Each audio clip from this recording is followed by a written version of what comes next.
അതേക്കുറിച്ച് അന്വേഷണം നടക്കണമെന്ന് ആദ്യം പറഞ്ഞ ആൾ ഞാനാണ്. അന്വേഷണം നടക്കുക മാത്രമല്ല, ഇത് സത്യാവസ്ഥകൾ പുറത്തു കൊണ്ടുവരണം.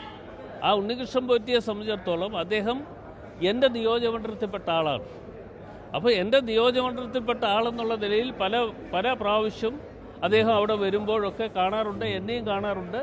ഞാൻ ഇവിടെ പരിപാടിക്ക് ചെല്ലുന്ന അവസരത്തിലൊക്കെ കാണാറുണ്ട്. എന്നെ മാത്രം ക്രൂശിച്ചിട്ട് കാര്യമില്ല, പല ആളുകളെക്കുറിച്ചും പല ആളുകളുടെയും പടവുമായി ബന്ധപ്പെട്ടുകൊണ്ട് അദ്ദേഹം മുമ്പോട്ട് പോവുകയാണ്. അതിനൊരു സംശയം വേണ്ട. അപ്പോൾ അതിനകത്തുള്ള സത്യാവസ്ഥകൾ പുറത്തു വരണം. അത് പുറത്തു കൊണ്ടുവരിക എന്ന് പറയുന്നത് ഈ ഉദ്യോഗസ്ഥൻ സത്യാവസ്ഥകൾ പുറത്തു കൊണ്ടുവരുന്നതിന് വേണ്ടിയുള്ള നടപടികൾ ഉണ്ടാകണം. ആ നടപടികൾ കൃത്യതയോടുകൂടിയുള്ള നടപടികൾ ഉണ്ടാകണം. ഇതിപ്പോൾ ക്രൈംബ്രാഞ്ചിനെ ഏൽപ്പിക്കുന്നു എന്നൊക്കെ വാർത്തകൾ ഞാൻ കണ്ടു. പക്ഷേ അതുകൊണ്ടൊന്നും ആകത്തില്ല. ക്രൈംബ്രാഞ്ചിനെ ഏൽപ്പിച്ച് ഇത് അവർക്ക് ഇഷ്ടമുള്ളതുപോലെ ഒരു കുറിപ്പുണ്ടാക്കി വെച്ച് രക്ഷപ്പെടാൻ വേണ്ടിയുള്ള ഏർപ്പാടുമായി അവർ മുമ്പോട്ട് പോവുകയാണ്. അല്ല, വ്യക്തിപരമായിട്ട് ഞാൻ 2019 ആറ്റിങ്ങൽ പാർലമെൻറ്റ് മത്സരിക്കുന്നതും തെരഞ്ഞെടുപ്പിൽ മത്സരിച്ചു, വിജയിച്ചു. അതിനുശേഷം നാളുകൾക്ക് ശേഷമാണ് അദ്ദേഹം പലവട്ടം ബാംഗ്ലൂരാണെന്ന് പറഞ്ഞു. ബാംഗ്ലൂരിൽ നിന്ന് വരുന്ന സമയത്തൊക്കെ എൻ്റെ ഓഫീസിൽ വന്നിട്ടുണ്ട്. എല്ലാ ദിവസവും വരുന്നു എന്നല്ല ഞാൻ പറഞ്ഞത്, അങ്ങനെ വന്നിട്ടുണ്ട്. അതിനുശേഷം പല പരിപാടികൾക്കും ആ പ്രദേശത്ത് ഞാൻ പോകുന്ന സമയത്ത് അദ്ദേഹത്തെ പലവട്ടവും കണ്ടിട്ടുണ്ട്. അങ്ങനെ ഒരാളിനെ കുറിച്ച് ഞാൻ വ്യക്തിപരമായിട്ട് ഇന്ന ആൾ തട്ടിപ്പുകാരനാണെന്ന് എനിക്ക് പറയാൻ പറ്റൂ? എനിക്ക് അയാളെക്കുറിച്ച് വേറെ യാതൊരു വിധത്തിലുള്ള ഒരു അറിവില്ലാത്ത ഒരു വ്യക്തിയെക്കുറിച്ച് ഞാൻ പറയാൻ പറ്റുമോ അയാളൊരു തട്ടിപ്പുകാരനാണ്? എനിക്കറിയില്ല. അയാൾ വിളിച്ച പരിപാടികൾക്ക് ഞങ്ങൾ പങ്കെടുത്തിട്ടുണ്ട്. ചില ചാരിറ്റി പ്രവർത്തനം എന്നൊക്കെ പറഞ്ഞ് അവിടെ വിളിച്ച പരിപാടികൾക്ക് പങ്കെടുത്തിട്ടുണ്ട്. അതിപ്പോഴായാലും ആരെങ്കിലും ഒക്കെ വിളിച്ചാൽ ഞാൻ ME എന്നുള്ള നിലയിൽ ഞാൻ അവിടെ പോകും. അത് സ്വാഭാവികമാണ്. അത്രയേ ഉള്ളൂ.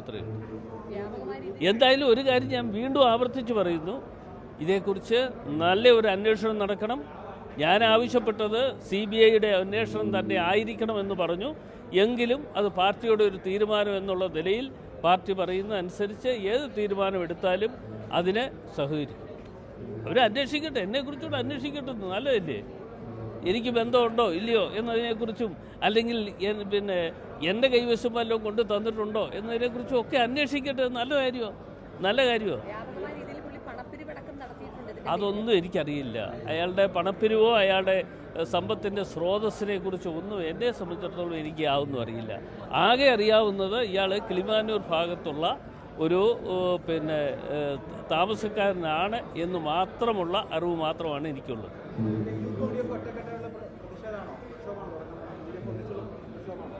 അല്ല, ഇപ്പം പാർട്ടിയുടെ പരിപാടി ആസൂത്രണം ചെയ്തിട്ടുണ്ട്. 9-ാം തീയതി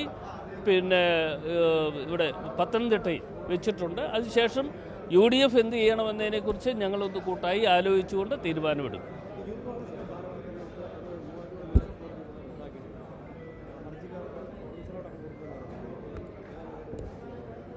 യൂത്ത് കോൺഗ്രസിൻ്റെ കാര്യം അവരെ അങ്ങ് ഏൽപ്പിച്ചാൽ പോലെ എന്നെ എന്തിനാണ് അതിനകത്ത് ബലിയാടാക്കുന്നത്? ഞാൻ യൂത്ത് കോൺഗ്രസ്സൊക്കെ കഴിഞ്ഞ് വന്ന ഒരാളാണ്. അപ്പോൾ യൂത്ത് കോൺഗ്രസ് ഇനിയിപ്പോൾ തിരിച്ച് യൂത്ത് കോൺഗ്രസ്സിലേക്ക് പോകാൻ ഞാൻ ആലോചിച്ചിട്ടുമില്ല.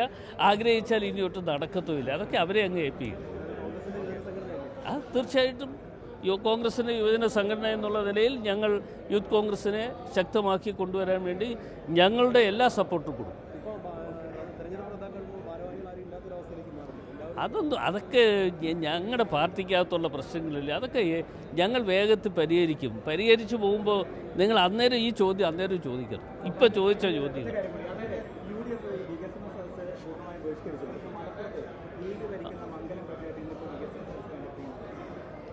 നാളെ ഞങ്ങൾ UDF മലപ്പുറത്ത് വെച്ചിട്ടുണ്ടല്ലോ. UDFൻ്റെ ഇന്നിവിടെ നടന്ന അതേ യോഗം നാളെ മലപ്പുറത്ത് വെച്ചിട്ടുണ്ട്. അല്ല, അത് ഞങ്ങൾ നാളെ